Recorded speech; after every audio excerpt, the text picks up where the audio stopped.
مرحبا جوارا قالي قهدار وبجدارين هجا ودلال يساد بجم شباب بخير بي خوش بي باش بي بآرامي وآشتي وسلامتي بي ونشبو خوازن خودي بديوا هرتش القوري دليوا بي إن شاء الله قهدارين هجا قركا نادي تيك توك قدام ما برنامج زندي بكرانا أما شويدي تراني جبرجو من ظلم إسرائيل يهودية رخنكر تيك توكي جانلي ينام سكنان وحتى شيء بيجي كي دالقا دهشت يعني از جزع كرم زاني دبي واردجي خبرها وجهها بي برنامج ما إيرو كون زانن أما د فيديو da bakın. Paşemi babejini zan. Halo وكوزانن her hafta roje dişamba em gotine biyaniya bavu kali biyaniyat bejin ve haftacı eme Finlandiya bejin. Avuli Finlandiya devletteki çavaya Azerbaycan'a bejim. Finlandiya de kitiye Avrupa'da ya. Kitiye Avrupa'da ya. پرێوێنا ئاورۆنا خۆزاییا وێنا گەلێکی خۆشە وڵاتێکی بحزورە وەکە جەنەتەیە دەم ساڵا وێژی خۆشە ژیانە وێنا گەلێکی بلندە سەر ستاندارتێ تەمامێ دنیایە پەروەردە سیستەمیە وێنا هەرکەس دزانی هەرکەس وەکە ژیان دکی یعنی دەولەتێکی ولۆیە و insan dixwazî lê jiyan bike. Nüfusa wê 5 milyon û nîv in, başkentê wê na yani paytexta wê na Helsinkiya a di dinyayê de en bajarê ewleyî Helsinkiya. Belê. Dîrê zimanê wê na fermî Fincaya, Fîna لوێدرێ پەروەردە بەلاشە نە بپەرایە هەر کەس وەک هەفتوو پەروەردە دەستێنی پەروەردەش هەر کەسی ڕێیە دینێ وێنا سوریانینە ji sedî 86 protestanin ama bi ewengelîk Luteryan dera evengelik lutan neva giredayna yani evengelik Luteryan kilisesi bu ve giredayna cimara Müslümana li Finlandiya 100,000 yani kesayet avana jisadi dudona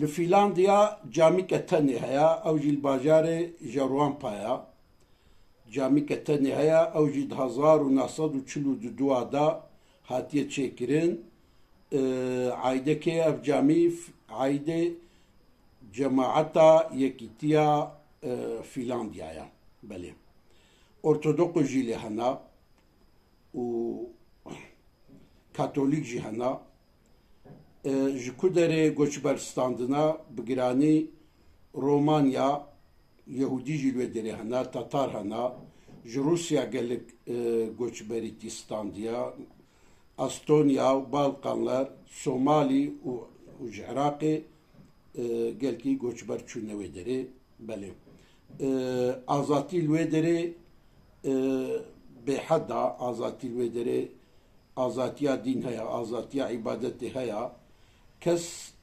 alaqedarî ibadeta kesî nabî her zarok di mektebê de heqê wî heye got perwerda dînê xwe û perwerda mezhebê xwe bistênî yani her zarok di mektebê de dînê wî mezhebê wî çi bî di mekteba xwe de perwerda wê jî distênî pergala wê na parlamentara sistema wê cumhuriyeta cîranê wê na jî kê Rusyaya Norwêça ji alî Rojava jî Estonyaya guhdarên heja em ên ha dest bi gotinê bav û kalê wana bikin ka çi dibêjin کا چعقلەوە ji gotinê wana dibirî. Dibe ji bonî masiya derbasî wî rexî behrê neba. Belê ev gotineke wana ye. Ya diduwa dibe çi tiştê biberqênî nezêra. Zanî weke zîv jî zîv zîwloya. Belê çi dibêjin dibe sêv li binê dara xwe dikevî.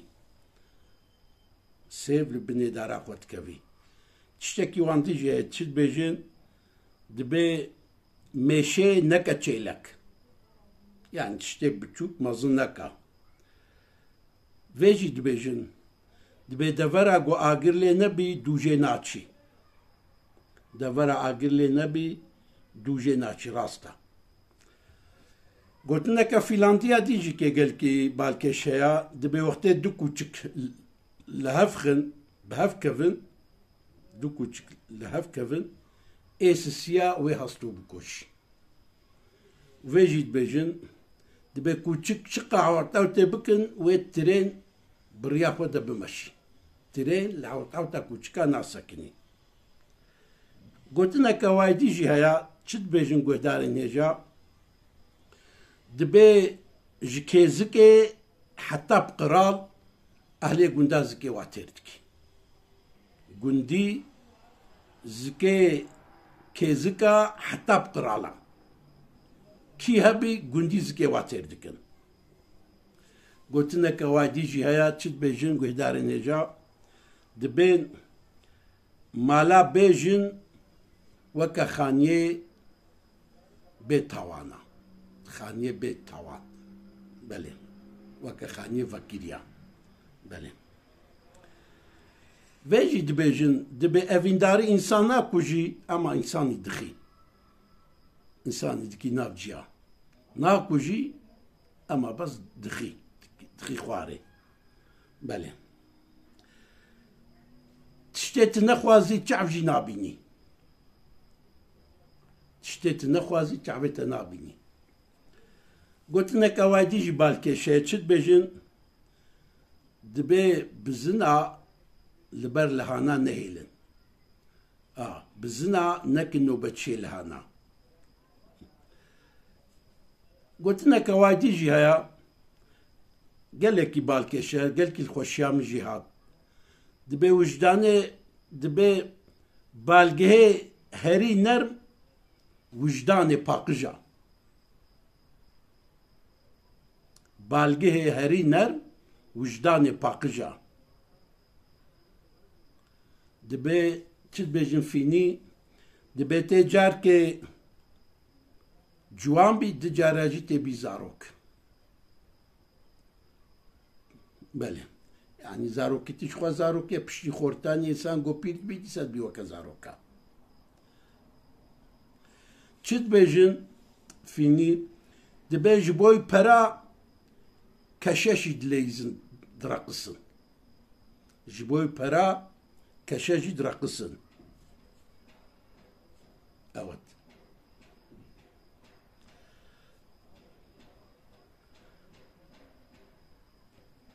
Dîsa vê dibêjin dibe tiştê bi sebir û bê ecele merov karê got bikî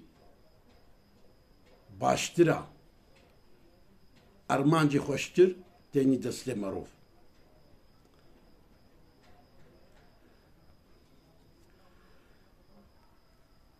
Dibe tiştê got destê te de bî tiştê got destê te de bî çêtir e ji wî tiştê xilba jî ji destê te û ne destê te de bî. Yani tiştê li ber çava destê te de bî hindik jî bî ji tiştê got ne di destê te de bî dûrî te bî baştir e.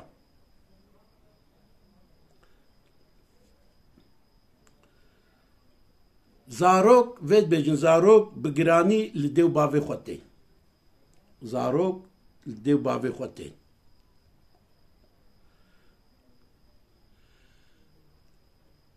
Dîsa çi dibêjin dibe alîkariya herî mezin ew e ku tu bixwere bikî. Alîkariya herî mezin baş delal ئەوە کو tu bi destê xwe xwe bikî tu xwe hewcê kesî nekî alîkariya tu bi xwe bikî jiya xelkê çêtir e tu çi biçênî tê wê rakî tiştê ku tu bidî xuyakirin ew bi te tê naskirin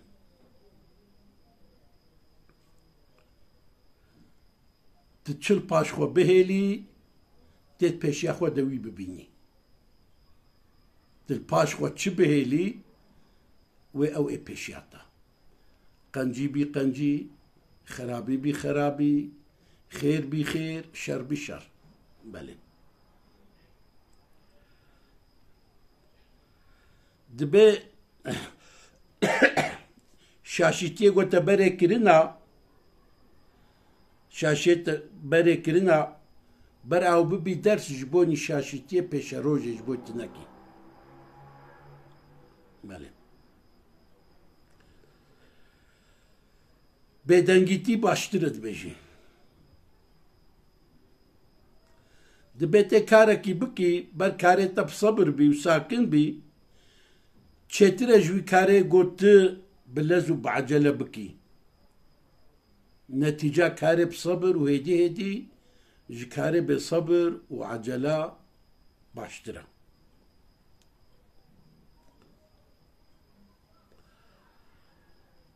gotineke wedî jê heye guhdarên hêja çi dibêjin dibên pere bi dara ve çê nabin mana vê çi ye yanî pere bi rehetî bi destê mirov nakevin mirov bi rehetî pera qezic nakê heta agir nebî dû çê nabî mana vê çi ye ev e heta bûyerek rewşa wê na sebebê wê na dernekevî derve ew bûyer nayê famkirin nayê naskirin ka çi ye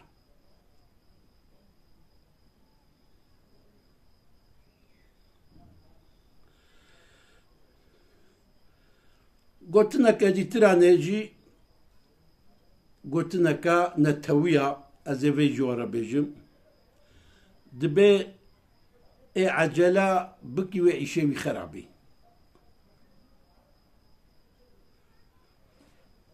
ê birçî bî di navbêhna gunda da diçî ema ê çîpla ê tazî naçî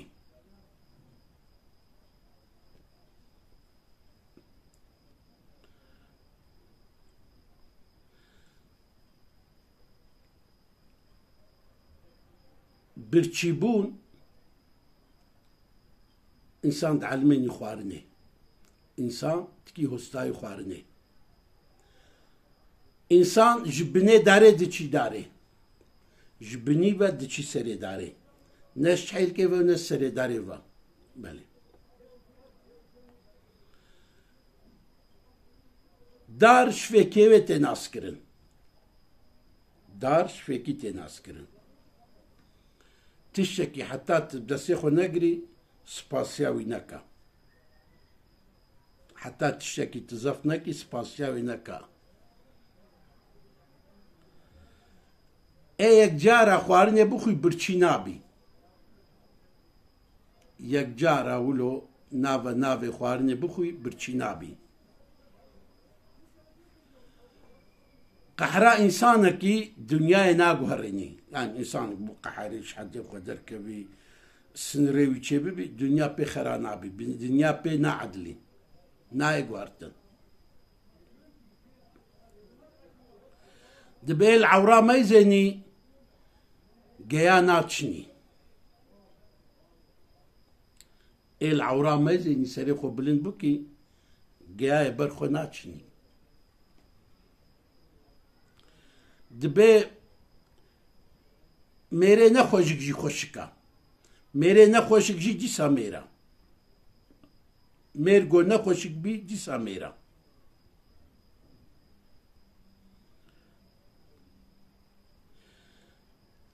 درستیتی میراسا تمام dünyaya. Rasiti, durustiti iş tamam dünyaya mirasa.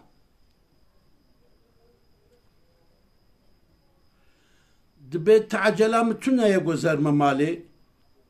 Gelek insan mali de cimirina.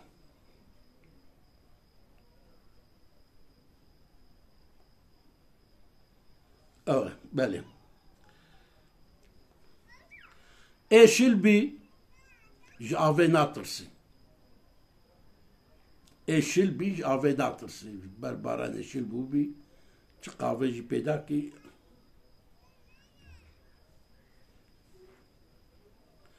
dibe goddidiz hev biçin ve çelek gi çiftlik axwa wel xwedî xwe vegerî vê jî dibêjin dibe diheb kîroş dibidî peywana bi hevdûra wê her du jesê te herin tu kûçikê xwe jî berdî di kîroşka ew kûçik jî her du kîroşka nagirî wê her du jî kê xelas bibin gere hedefa te yek bî neda yanî tu karekî bidî berxwe di duwa bi hev re nedî berxwe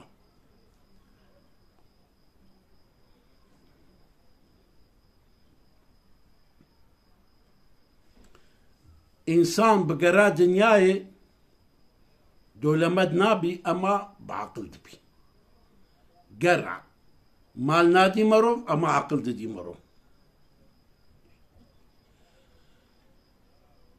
kûçik li me bibûrin ji tiştê got dibihîzî ewtewtê dikî kûçik haşa birînê xwe talîsin dibe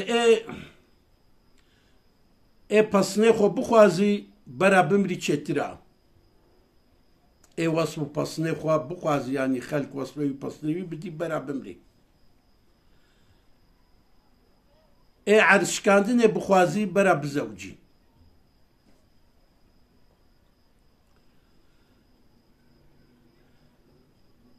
dîsa çi dibêjin fînî wêdarên hêja dibe pera her derî divekî ema asê nakî pera her derî divekî bes asê nakî di kaşa da hêdî bimeşin di kaşa da hêdî bimeşin di kaşa da hêdî bimeşin kaşa da ecele nekin belê wêdarên hêja ew ê me îro heta vê derê bes şevê dîtiranê